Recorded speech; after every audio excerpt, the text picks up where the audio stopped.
জিলহজ মাস একেবারে সন্নিকট। জিলহজ মাসের প্রথম 10 দিন সম্পর্কে রব্বে কারীম স্বয়ং কোরআনের মধ্যে শপথ করেছিলেন। সেই জিলহজ মাস আমাদের মাঝেই চলে আসতেছে।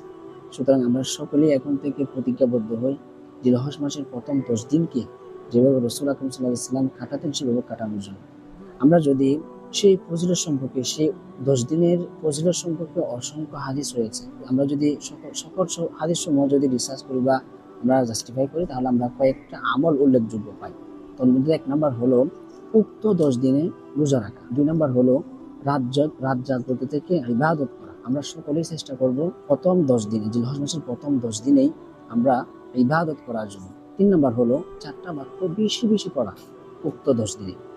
সেই বাক্য হলো আলহামদুলিল্লাহ, আল্লাহু আকবার, লা ইলাহা ইল্লাল্লাহ, সুবহানাল্লাহ। আবারও বলছি আলহামদুলিল্লাহ, আল্লাহু আকবার, লা ইলাহা ইল্লাল্লাহ, সুবহানাল্লাহ। 4র্থ নাম্বার হলো আমরা সকলেই চেষ্টা করব, কুরবান করি বা নাই করি, সকলেই চেষ্টা করব উক্ত 10 দিনের মধ্যে চুল, মুছ, নখ এবং নাভির নিচে যে লোম রয়েছে সেগুলো না কাটার জন্য। হ্যাঁ, আমরা সকলেই চেষ্টা করবো পূর্বে কেটে ফেলি, না হলে কুরবান করে কাটবো।